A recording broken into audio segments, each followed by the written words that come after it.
right. What's up? Happy Monday, everybody. Good morning, PT on Ice Daily Show. Dr. Jeff Moore here, currently serving as the CEO of ICE, lead faculty for cervical and lumbar spine divisions. Happy Q&A Monday. Hope everybody's off to a great week. I am over in Fort Wayne, Indiana. I did a lumbar spine course with a cervical spine course with Indiana Physical Therapy through Evidence in Motion this weekend. So had a blast down here. If you've never had a chance to, hey, what's up? Good morning, Kelsey. If you've never had a chance to connect with the Indiana Physical Therapy group, they are phenomenal. They've got, I want to say 20 plus clinics around the Fort Wayne area, now moving over to the Indianapolis area. Many of you reach out to me about physios in the Indianapolis area. So cool that this crew is now serving that region, but they're all over this area in the small towns outside of Fort Wayne as well. So I've been down here numerous times working with this crew, Dave and Troy and the rest of the group. So we really had an amazing time. Thanks to Mary Derrick for helping me out. Mary flew over here from the University of Utah where she's doing her PhD work and helped me out. So we had a blast this weekend. So heading back to Colorado here in about 15 minutes following the show, but hope everybody's doing great. As far as things coming up, two big online courses starting. So we've got Persistent Pain Comprehensive Management. I know a lot of you are knocking that off for the certification. Are looking forward to that one. That one starts, it's inside of 2 weeks now, right? It might be, not next week, but the following Monday. So I think we're about 10 or so days away from that kicking off. And then also our new course, Telehealth. Building your digital practice with Rob Vining that we are stoked about. So those two online courses kicking off in the next couple of weeks. All right, team. So let's jump in. So Q&A Monday, right? So you all fire these great questions at us sort of all week, and one that came along that at first glance I looked at and I was like, well, that's not a reasonable question, not for this short of a venue. Because the question was, we know that back pain, low back pain is multivariate, but what is your general treatment approach? And I remember thinking, well, I can't answer that in 5 or 10 minutes. It's too big of a question. But is it?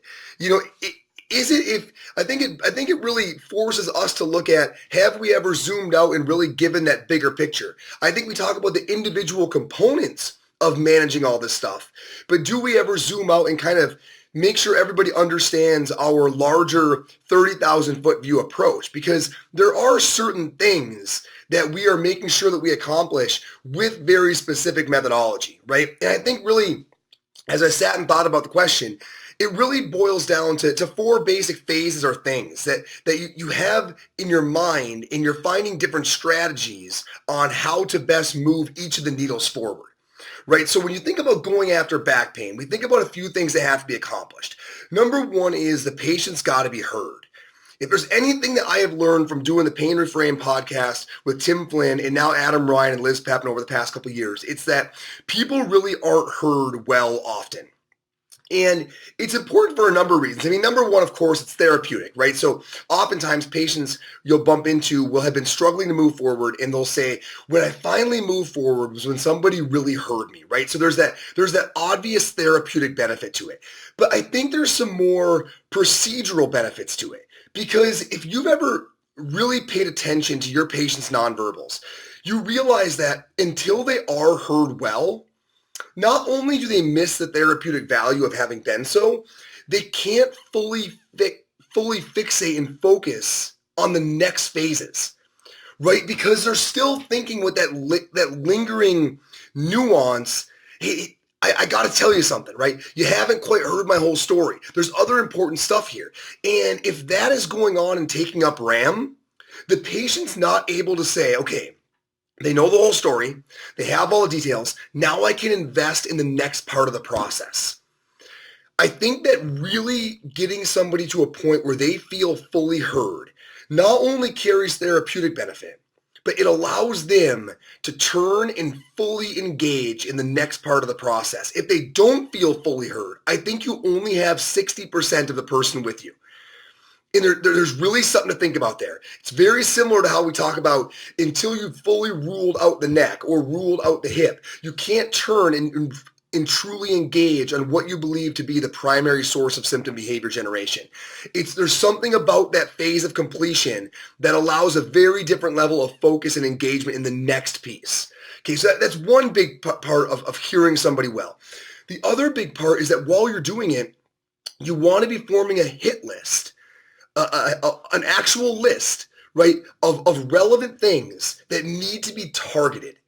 Okay, so this might be maladaptive beliefs. It is a classic one, right? Like you pick up on the fact that somebody is very, very obsessed with their imaging and this belief that what is on there and the structural ramifications are driving symptom behavior. Now, I can't emphasize this enough. During the hearing phase, it's more about the hearing than the doing. You're making a list of things that you know you're going to want to hit, but it doesn't mean you have to go after them right now. It means you have to develop a strategy to go after them, right? So as you're getting this list of, okay, this patient clearly has these maladaptive beliefs, they have these barriers that they perceive are going to stop them from getting better. Oh, Jeff, I don't have access to a gym. Oh, I don't do these kind of things. You're getting this list. I think it's a huge mistake to turn and fire on that list right out of the gates, right? When you barely know the person, when you haven't watched their behavior. I think if you turn and say, oh, well, Rose, you got to realize that imaging is really not that relevant. You are going to come at that with an empty shell because you don't have the relationship built yet and you don't understand the patient's nuances and their unique characteristics that allow you to frame the way that you go about that argument so it really sinks in deeply for that n equals 1. Hey, what's up? Good morning, Sarah. So I think having the patience to wait a little bit and then develop a strategy to take on that hit list is critical. But the hearing invokes all of that, right? That therapeutic benefit, the ability of that patient to shift focus, and you developing that hit list where over the next 6 or 8 weeks, you know it's there and you're finding windows to very non-combatively engage on those conversations and build those arguments. Hearing is huge. If you want to know our approach to fixing back pain, hearing the patient is a very big piece of it because of all those different components. Okay, another undeniable 30,000 foot view piece is pain reduction, right? And we look at pain reduction as being important across 2 different platforms. Number one, we do believe it builds buy-in, right? And you can go ahead and accuse us of being obsessed with short-term outcomes all you want, right? Our argument is that in the early phases, if someone has a really dramatic in-session change or between-session change, their level of engagement and confidence in the process escalates. And when it does, so does their long-term outcome. We believe that long-term outcomes are built on positive patient expectation, and patient expectation is oftentimes elevated when short-term positive outcomes take place. So we do believe that buy-in or building the bike is critical. But there's also more functional or directly measurable things that pain changes alter that make the process escalate quicker and make it more successful. Muscle activation is the big one, right? So we know that when someone's acutely in pain, pain inhibition is on board. And our big belief is that making somebody physically stronger and more robust is a huge part of what we bring as far as benefit to the therapeutic process. If someone's muscles aren't active, it's going to be really hard to accomplish that well, right? And it's going to be kind of savage because like if they're in a ton of pain, you're like, look, just suck it up and keep pushing through that really high level of pain. I think number one, neurologically, they don't have the cards to make it happen. And number two, that process is very unfriendly. But if you can decrease that pain moderately, you can turn back on some of those muscles, which you can now load to create the most significant change in the fastest way possible. So getting rid of that pain inhibition is a really important part of our process to be able to load them sufficiently and make the most change. Now, I do want to say that we look at pain as having 2 phases, the pain reduction part of all this. In the first phase, we do think it's mostly passive, or at least has a very strong passive component. When somebody has 9 out of 10 pain, a tremendous amount of pain inhibition, so not a lot of activation that we can leverage to get some of that analgesia. We have no problem with spinal manipulation and mobilization, repeated movements and dry needling and using some of those modalities to get the early edge off. But you're always keeping an eye on when can I shift, and I want to shift as fast as possible to a more active, internally locus-driven method of pain reduction. Because the moment they can start loading themselves and decreasing their pain through the thing that's ultimately going to fix them, the better this process is going to go. And we want to get out of the waters of external locus of control, passive-driven treatment as much as anybody. But we're willing to use them for a very short period of time to get to that point where someone can begin to use active strategies because their pain is moderate. It's reasonable, and we can work through it as a group. Their psychological irritability is down. Their physical irritability is down. I'm not saying the pain is gone. by any stretch of the imagination. We are shifting towards active methods to decrease pain well before the pain is actually gone. But we aren't doing it until it's manageable. Like, we aren't telling someone just to grit and bear it and blow through the pain. We're helping them get the edge off using passive strategies and then very quickly making that shift towards an active component of pain reduction, because that blends into the third piece, which is going to be the argument the moment that they are hovering around that 1 or 2 or 3 out of 10.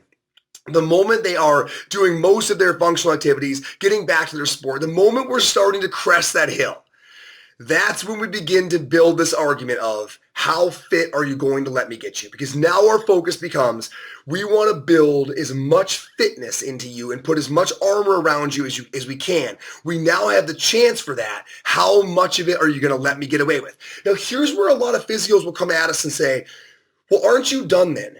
Like, isn't that where a personal trainer can take over? Now, I'm not against that idea, but I would say I think it misses, and that's why I'm glad we're having this conversation, is that it misses the whole fact that all of this is intertwined, right? The person who's going to be able to get the other individuals fit as possible is the one that knows them the best, is the one that heard them early on and knows what barriers they think there are getting in the way or in between them in a high level of fitness. Whether those are physical barriers. I don't have a gym at home. I'm uncomfortable going to the gym. Oh, but I hurt this years ago and I can't use it.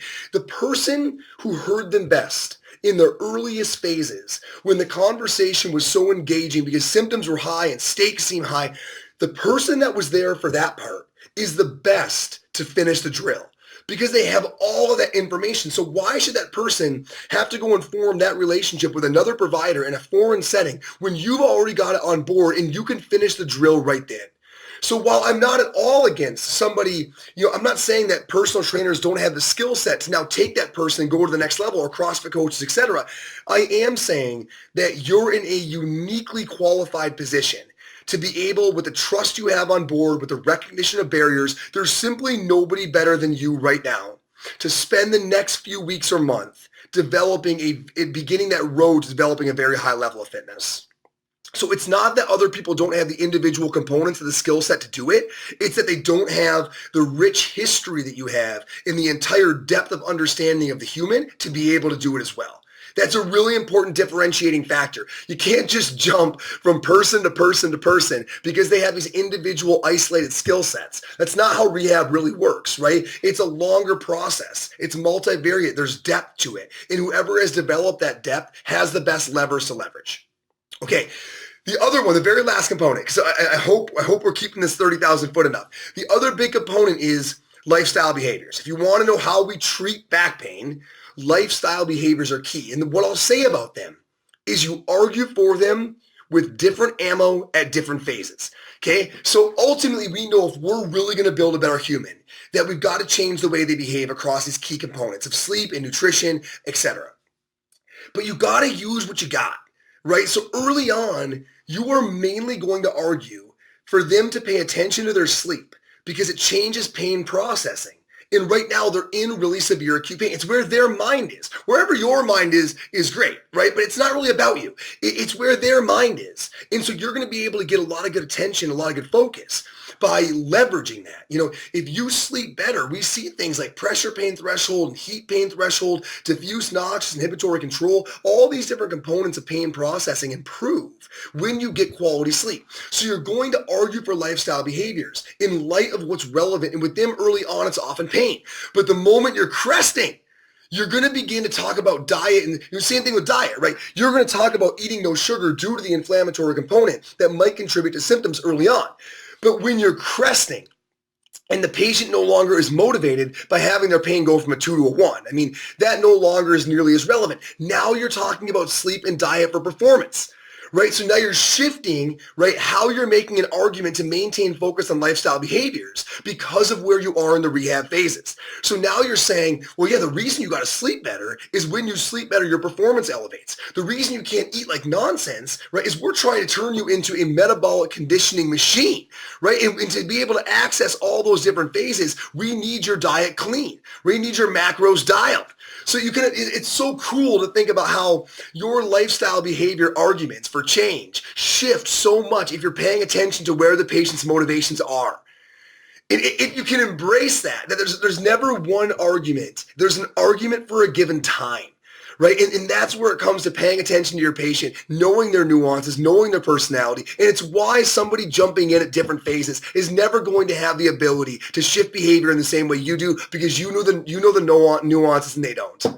All right, think about it. I don't want to go over my time. I try to keep it right to 15 minutes, but it was a big question. But I love it because it really says, hey, you've never really zoomed out and talked about your overall management strategy, even though you've crushed the individual components. So there you go. I think the hearing and how we go about it and why, how we think about pain reduction when we shift, thinking about fit as possible, and understanding we vary our arguments on lifestyle behaviors relative to the phase of rehab. I hope that you can see how all of those work together to form our strategy for managing back pain. All right, I got to get to the airport. I'm heading out of Fort Wayne, heading back to Colorado. Hope everyone's doing great. Those of you going to Rising Tide, I'll see you in New Hampshire in about 4 days, 3 or 4 days. So that should be a hoot. We'll be out there with the APHPT group, knocking out Rising Tide, Mike Eisenhart, Chris Johnson, the whole crew. Everyone, have an awesome Monday.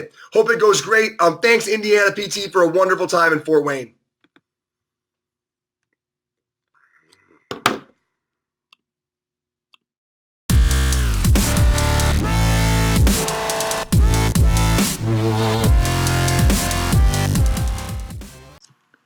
Hey, thanks for tuning in to the PT on Ice Daily Show. If you enjoyed this content, head on over to iTunes and leave us a review. And be sure to check us out on Facebook and Instagram at the Institute of Clinical Excellence. If you're interested in getting plugged into more ICE content on a weekly basis while earning CEUs from home, check out our virtual ICE online mentorship program at ptonice.com. While you're there, sign up for our Hump Day Hustling newsletter for a free email every Wednesday morning with our top 5 research articles and social media posts that we think are worth reading. Head over to ptonice.com and scroll to the bottom of the page to sign up.